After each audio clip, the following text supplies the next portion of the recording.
सबको नमस्कार அனைவருக்கும் வணக்கம். Hello everyone, welcome to knowledge Duniya. வருகிற ஆகஸ்ட் 2024 வந்து எக்ஸாம் தேர்வு நடக்க போகுது. அதில் வந்து ஃபஸ்ட் எக்ஸாம் வந்து நம்ம வந்து பரீட்சான்னு சொல்கிறோம். அடுத்தது வந்து பிராத்மிக் வரோம். நம்ம வந்து எக்ஸ்பெக்டட் கொஷின்ஸ் ஃபுல்லாக பார்க்குறோம். இந்த கொஷின் ஃபுல்லாக நீங்கள் பார்த்துருவோம். இதில் வந்து 95 மார்க்ஸ் வர்றதுக்கு உங்களுக்கு வாய்ப்பு இருக்குது. ஃபுல்லாக எல்லாமே இம்பார்ட்டன்ட் கொஷின் தான். ஃபுல்லாக உங்களுக்கு கொஷின் ப்ளஸ் ஆன்சரோடு வந்து உங்களுக்கு ரிவிஷன் மாதிரி கொடுக்குறேன். லிசன் பண்ணுங்கள். பிராத்மிக்கு இதுக்கு வந்து ஹேண்ட் ரைட்டிங் வந்து 5 மார்க்ஸ் இருக்குது. கொஷின் பேப்பரில் வந்து எக்ஸாமுக்கு வந்து மார்க்ஸ் தான் தருவாங்க. அதிலே வந்து நீங்கள் ஆன்சர் வந்து ஃபில் பண்ணுற மாதிரி உங்களுக்கு வரும். ஹேண்ட் ரைட்டிங் வந்து நீட்டாக அழகாக எழுதுனா அதுக்கு 5 மார்க்ஸு. ஃபஸ்ட் ஒமனில் கின்கி 5 பிரசனைக்கு உத்தர் ஏக்கு வாக்கியமே லிக்கியே அப்படின்றாங்க. இந்த 5 பிரசனம் அப்படின்னா கொஷினில் வந்து மொத்தம் வந்து உங்களுக்கு வந்து 10 கொடுப்பாங்க. இனி 5 கொஷின் மட்டும் உங்களுக்கு வந்து விடை எழுத சொல்லியிருக்காங்க. புத்தர் அப்படின்னா பதில்னு அர்த்தம், பிரசன்னம் அப்படின்னா கேள்வின்னு அர்த்தம். இந்த கேள்விக்கு வந்து 5 விடைகளுக்கு மட்டும் நீங்கள் வந்து பதில் எழுதுங்க அப்படின்ற மாதிரி 5 மட்டும் அட்டன் பண்ண சொல்கிறாங்க. அது வந்து ஒவ்வொரு வாக்கியம் இருந்தால் போதும் அப்படின்ற மாதிரி சொல்லியிருக்காங்க. நீங்கள் பிராத்மிக் எழுதுறதுனால உங்களுக்கு வந்து கீழே வந்து தமிழ்லேயும் உங்களுக்கு கீழே கொடுத்துருக்காங்க. ஏதேனும் 5 வினாக்களுக்கு ஒரு வாக்கியத்தில் விடை எழுதுங்க அப்படின்ற மாதிரி இங்கிலீஷ்லேயும் இருக்குது, தமிழ்லேயும் இருக்குது. நீங்கள் பார்க்கலாம். மொத்தம் வந்து டோட்டலாக 10 கொடுப்பாங்க. இனியும் 5 மட்டும் அட்டன் பண்ணால் போதும். ஃபஸ்ட்டு வந்து ஹாத் மே கியா ஹை. ஹாத் மே அப்படின்னா ஹாத் அப்படின்னா கையின்னு அர்த்தம். இந்த மேன்றது இல்னு அர்த்தம். தமிழில் மீனிங்கு கையில் என்ன இருக்கிறது. நீங்கள் என்ன பண்ணு, நீங்கள் கொஷின் நல்லா வந்து இதில் பாதி ஆன்சர் வரும். இந்த கியான் இருக்குல்ல, அந்த கியானை என்னன்னு அர்த்தம். இதுக்கு மட்டும் நீங்கள் வந்து பதில் எழுதினா போதும். இந்த கொஷினோடு நீங்கள் வந்து பதில் எழுதணும். கியாக் மட்டும் எழுதக்கூடாது. நான் அந்த கொஷின் எழுதிட்டு இதிலே பதில் வருது, இதை எழுதிட்டு அந்த கியாக் என்னவோ அந்த ஆன்சர் எழுதி நீங்கள் அப்படியே பண்ணலாம். ஹாத் மே கியாகை கையில் என்ன இருக்கிறது அப்படின்ற மாதிரி கொஷின் கேட்டிருக்காங்க. இங்கே ஹாத் மேன்றது அப்படியே கொஷினை பார்த்து எழுதிட்டு களம் ஹே கையில் வந்து பேனா இருக்கிறது அப்படின்ற மாதிரி களம் மட்டும் எழுதினா போதும். இந்த இடத்துல இந்த கியாக் பதிலாக களம் எழுதிட்டு மீதி அப்படியே அந்த ஹே எடுத்து அப்படியே நீங்கள் எடுத்து ரைட் பண்ணணும். நீங்கள் இந்த கொஷின் மார்க் பதிலாக என்ன பண்ணுவீங்க, ஒரு கோடு போட்டு நீங்கள் ஒரு புள்ளி வைக்கணும். இல்லை ஒரே கோடு போட்டால் கூட சரி. அப்போ தான் வந்து வாக்கி வந்து முற்றுப்புள்ளி அடுத்து தான் அர்த்தம். இது ரொம்ப இம்பார்ட்டன்ஸு. நீங்கள் பிராத்மிக் ஃபஸ்ட் லெவலில் எழுதுறதுனால உங்களுக்கு சொல்கிறேன். செகண்ட் கொஸ்டின் தீவார் பர் கியாகை. தீவார் அப்படின்னா சுவரில், பர்ன மேல்னு அர்த்தம். சுவற்றில் மேல் என்ன இருக்கிறது அப்போ இங்கே கியான்னு கொடுத்துருக்காங்க.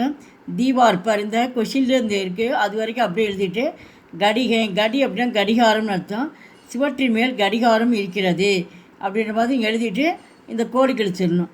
தேர்டு கொஷின் மேஜ் அவர் குஷி கஹா ஹைன். அப்போ இங்கே மேலே வந்து ஹைன்னு பார்த்தோம். இங்கே ஹைன் இங்கே பக்கத்தில் ஒரு டாட்டு கொடுத்துருக்காங்க. இது வந்து ப்ளூரல்ஸில் வர்றதுனால இது வந்து இருக்கிறதுன்ற மாதிரி சிங்குலர் பிடிச்சது இந்த இப்போ பன்மையில் வருது. அதனால் நீங்கள் என்ன பண்ணணும், இந்த இடத்துல மேஜு அடுத்து வந்து குஷின்னு இருக்குது. ஒரு பொருள் கூட இன்னொரு மற்றொரு பொருள் வந்து குஷி நாற்காலின்னு அர்த்தம். மேஜை மற்றும் நாற்காலியின் எங்கே இருக்கிறது, ககாங்கன்னா எங்கேன்னு அர்த்தம். இந்த 2 பொருள் எங்கே இருக்குது அப்படின்ற மாதிரி கேட்டிருக்காங்க. அதுக்கு மேஜ் அவர் குஷி ஜமீன் பர் ஹைன். இந்த ஹைன் எடுத்து அப்படியே நீங்கள் எழுதிக்கணும். நீங்கள் இந்த இடத்துல ககாங் வரைக்கும் நீங்கள் அந்த ககாங் எடுத்து மீது அப்படியே எடுத்து பதில் எழுதுங்க. மேஜையும் நாற்காலியும் தரைமேல் இருக்கிறது. ஜமீன் பர் அப்படின்னா தரைன்னு அர்த்தம். தரைமேல் இருக்கின்றன. கமலா கஹா ஹைன். கஹான்றது எங்கேன்னு அர்த்தம். இந்த மீனிங் மெயினாக புரிஞ்சுக்கிறீங்க. கியானா என்ன, கஹாங்கன்னா எங்கன்னு நீங்கள் புரிஞ்சுக்கிட்டால் தான் உங்களுக்கு பதில் வந்து எழுத முடியும். கமலா கஹா ஹைன், கமலா எங்கே இருக்கிறாள்.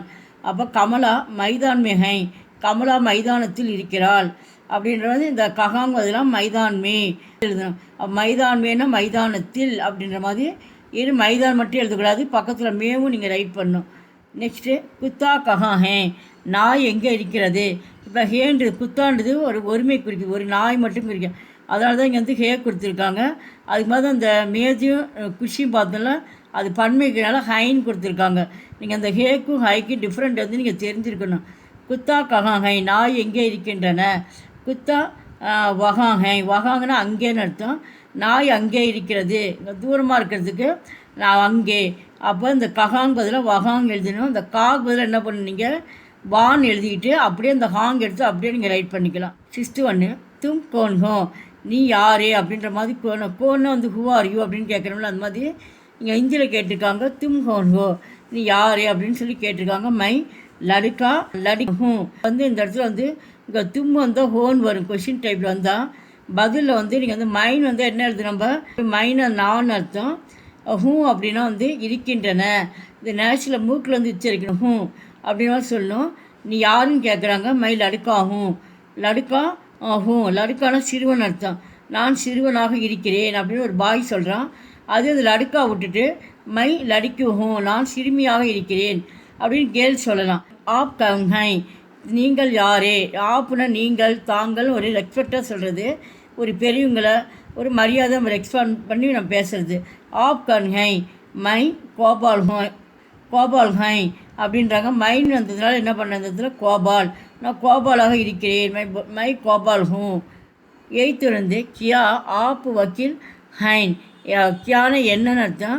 நீங்கள் வக்கீலா அப்படின்ற மாதிரி கொஷின் கேட்குறாங்க. சொல்கிறாங்க இது மாதிரி நகி இல்லை, மை வக்கீல் நகி ஹூம் நான் வந்து வக்கீலே கிடையாது அப்படின்ற மாதிரி அவர் சொல்கிறார். மேஜை பர் கியா ஹை மேஜை மேலே என்ன இருக்கின்றன. மேஜை மேல் கியா ஹை மேஜை மேல் என்ன இருக்கின்றன. மேஜி பர் அக்பார் ஹை.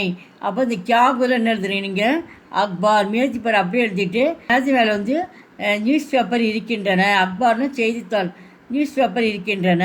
காய் கியா பீத்தி ஹை காய்னா வந்து பசுன்னு அர்த்தம். பசு வந்து என்ன குடிக்கின்றது அப்படின்ற மாதிரி பசுமாலை கேட்குறாங்க. அப்போ வந்து காய் பானி பீத்திகை பசு வந்து தண்ணீர் குடிக்கின்றது அப்படின்னு கியாக்கு பதிலாக பானி அப்படின்ற எழுதணும். அடுத்து நெக்ஸ்ட்டு குத்தா கியா நாய் வந்து என்ன காத்தான சாப்பிட்றது. நாய் என்ன சாப்பிடுகிறது.